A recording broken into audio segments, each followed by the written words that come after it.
Hace 2020 años atrás, Dios realizó el mayor acto de humildad y de amor por nosotros, sus hijos.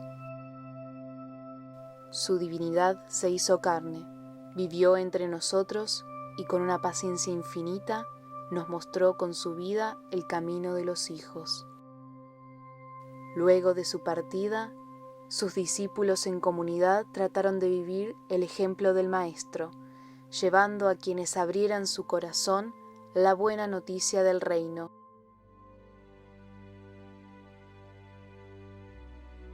Y otros discípulos continuaron su trabajo, y luego otros. Así pasaron los años y los siglos, durante los cuales Dios se nos fue manifestando en muchas personas que demostraron que se puede vivir del amor.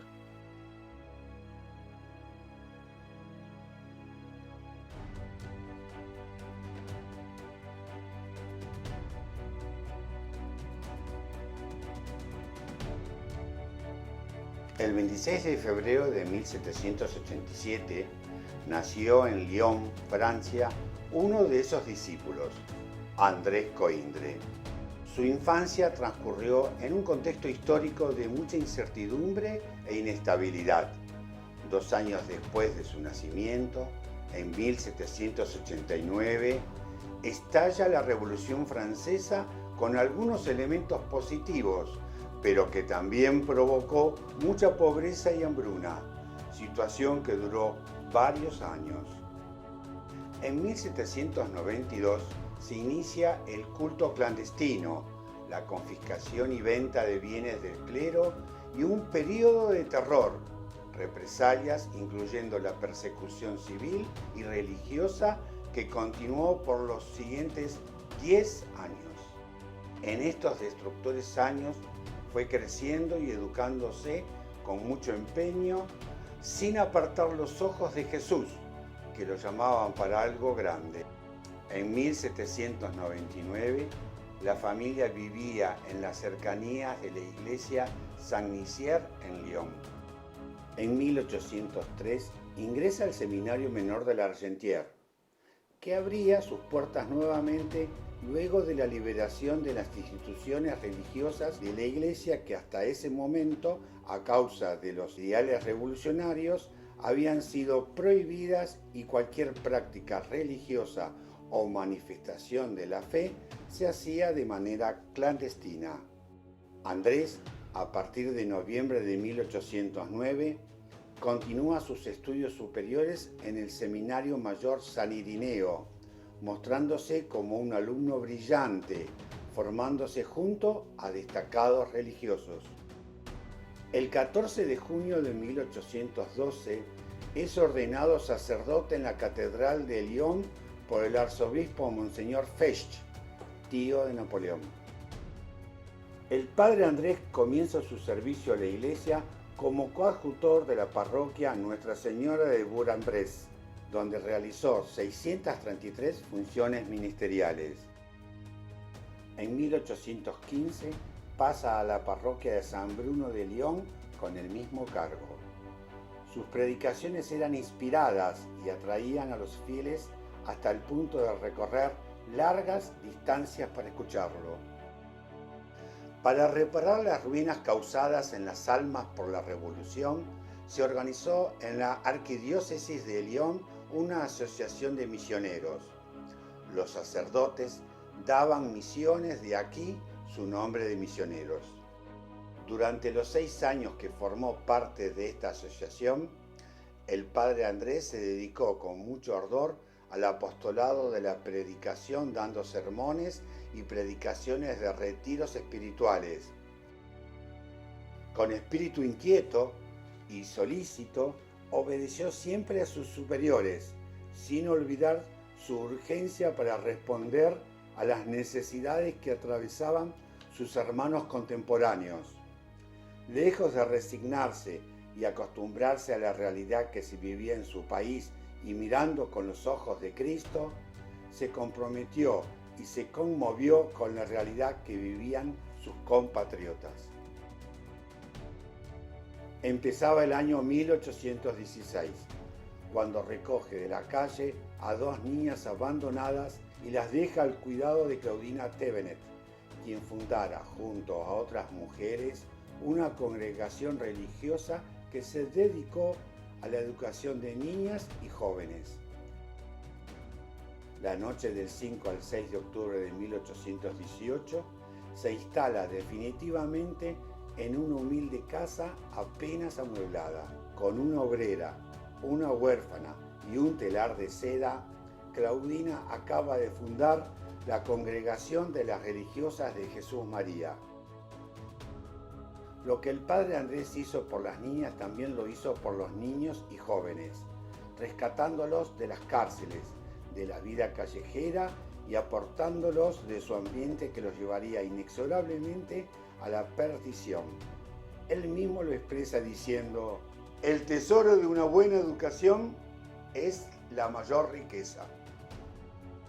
Pronto fue aumentando el número de protegidos y siendo ya insuficientes los lugares originales, con la ayuda de su padre compra una propiedad que con las adaptaciones necesarias se transformó en el Pío Socorro. Consciente del trabajo que implicaba educar a estos jóvenes, pero sobre todo despertar en ellos el amor por Cristo, el padre Andrés pensó en confiar su obra a una orden religiosa. El día 30 de septiembre de 1821 celebraron la misa por las intenciones de sus nuevos hijos, recibieron la Eucaristía y después de una fervorosa acción de gracias, todos se consagraron a la Santísima Virgen y se comprometieron por votos privados a servir al Señor por espacio de 3 años en la nueva vida que la divina providencia les deparara. El Instituto de los Hermanos del Sagrado Corazón de Jesús y de María estaba fundado. Ese fue el primer nombre que le dio su fundador. El bondadoso padre Andrés permanece unas semanas con estos primeros 10 hermanos para completar su organización y dirigir los primeros pasos en la vida religiosa. Él mismo se ocupará de su formación y también cumpliendo sus responsabilidades como misionero.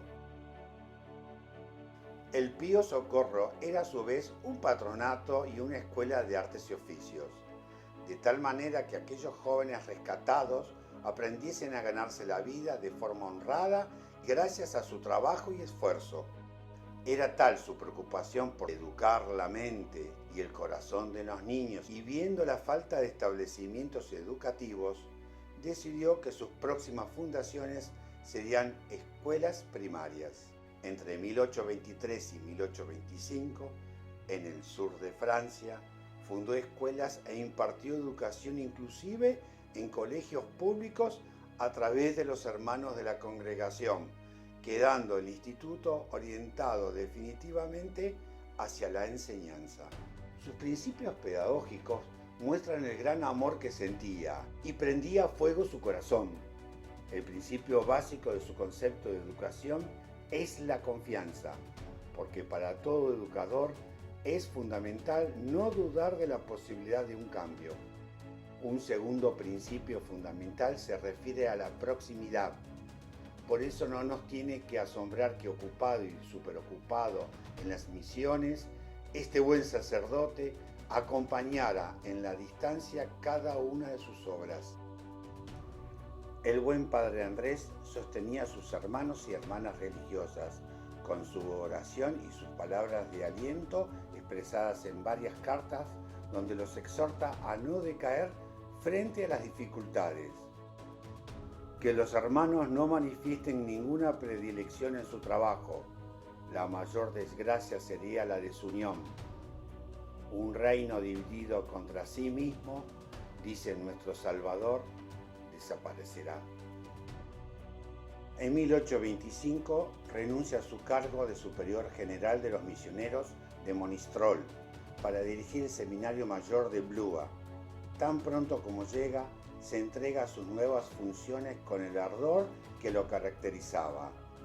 Escribe a sus hermanos y hermanas, a quienes les envía las cartas más hermosas que había escrito jamás. Se dedica a redactar notas y textos con el fin de refutar los ataques que recibía la Iglesia y la religión por aquellas épocas. En pocas semanas agota las fuerzas que le quedaban y las consecuencias no se hacen esperar. El 10 de mayo de 1826 fallece prematuramente en Blois. Su repentina desaparición causó estupor y mucha tristeza en la diócesis y en sus congregaciones. Él decía ser el hombre más feliz en su centro y en su elemento. Siguiendo el fundador, los hermanos Policarpo y Javier y demás antepasados nuestros caminaron por las sendas de la mansedumbre y humildad. Se santificaron haciendo realidad el Ametur Cor Jesu, nuestra divisa y común esperanza. ¿Qué más decir sino dar gracias a Dios por este hombre excepcional en hechos y palabras y tomar conciencia de que nos ha legado una fabulosa herencia que debemos acoger, conservar, desarrollar y compartir?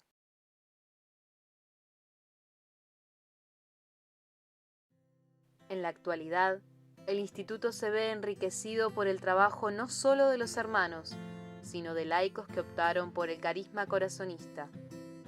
Nuestro desafío hoy es continuar como nuevos discípulos de Cristo, viendo en cada niño y joven al mismo Jesús que nos interpela a salir de nuestras comodidades.